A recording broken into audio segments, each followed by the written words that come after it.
blackwood forest did not just grow, it crowded. Trees leaned inward, their branches interlocking like skeletal fingers that blotted out the moon. Solydros stepped over a rotted log, his boots sinking into soft, mossy earth that felt disturbingly like flesh. He stopped to check the compass, but the needle spun in erratic, meaningless circles. The path behind him had vanished, replaced by a wall of dense, tangled briars that had not been there moments ago. He turned back. Ahead, a pale blue flame flickered in the distance, casting long, jagged shadows against the tree trunks. It pulsed with a rhythmic, hypnotic cadence. Solydros pushed forward, his hand resting on the hilt at his side. The air grew heavy, thick with the scent of ozone and wet pine needles. He followed the light, eyes locked on the glow, ignoring the way the ground seemed to tilt and rearrange itself under his feet. The forest was breathing, a slow, deep inhalation that made the dark feel alive. He took another step toward the flame. The light did not grow larger. It simply hovered, waiting, pulling him deeper into the suffocating silence. The blue flame paused, and in that stillness, the forest floor began to ripple. Shadows detached from the bark, slithering across the moss like spilled ink. They were viscous, shapeless things that moved with a sickening, liquid fluidity. Solydros lunged forward, but his legs felt heavy, as if the air itself had turned to lead. A numbing cold radiated from the ground, creeping up his shins, draining the heat from his blood. He stumbled, his knee striking a root, and the shadows lunged for his exposed throat. He did not think. He reached for the dual blades at his hips. Steel hissed as it cleared the scabbards, ringing out a sharp, metallic challenge against the unnatural silence. He swung in a wide, desperate arc. The silver edges bit into the darkness, scattering the shadow creatures like smoke caught in a gale. They hissed, a sound like dry leaves skittering on stone, and retreated just enough to allow him space. He did not stop. He forced his legs to move, his breath ragged, boots pounding against the ancient roots. Every swing of his steel left trails of flickering light, but the shadows only reformed, hungrier than before.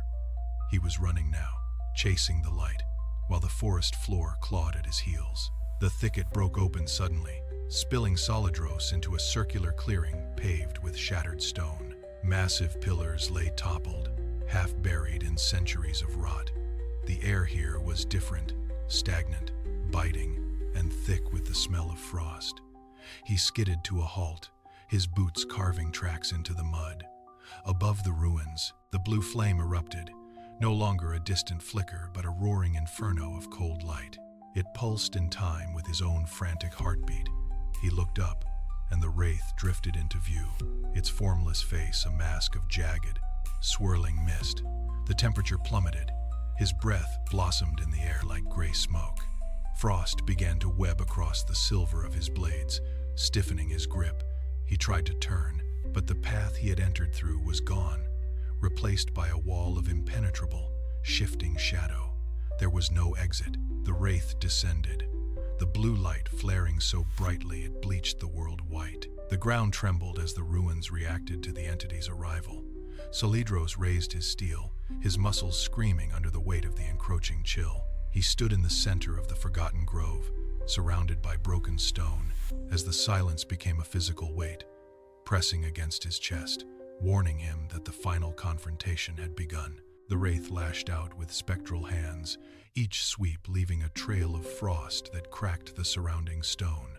Solydros ducked, the chill grazing his shoulder, and saw the source of the entity's torment. It was not the air, but the stone pedestal at the center of the grove. The spirit was tethered to the earth by glowing, iron-wrought seals carved into the rock. He lunged, his blades ringing as he deflected a flurry of icy strikes. He had to be precise. He ignored the freezing air and focused on the ritual markings. He drove his left blade into the first seal, the stone groaning under the impact. The wraith shrieked, a sound of fracturing glass, and drove a wave of blue flame toward him. He threw himself into a roll, coming up directly against the pedestal base. He struck again, his steel biting deep into the ancient rock, carving through the darkness that held the spirit captive. The pedestal shuddered. He braced his feet, gathered his strength, and delivered a final, thunderous blow to the central seal. The stone shattered, splitting into jagged fragments. The lantern above the ruins exploded.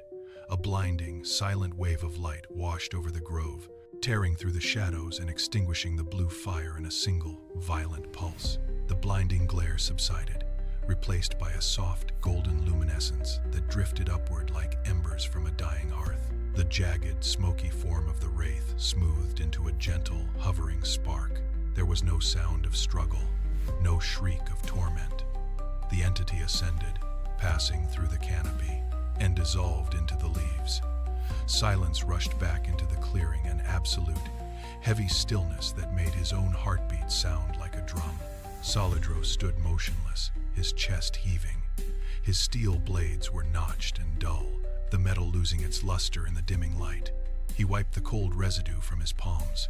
He took a step toward the edge of the grove, and the ground beneath his boots felt solid, reclaimed. The path he had arrived on was gone, yet a new, narrow trail had opened through the trees, as if the woods were acknowledging the mercy he had provided.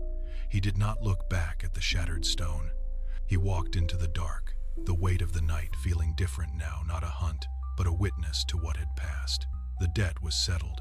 The forest held its breath, letting him go, while the secret of the lantern remained buried deep within the shifting shadows, waiting for the next traveler to stumble upon the silence.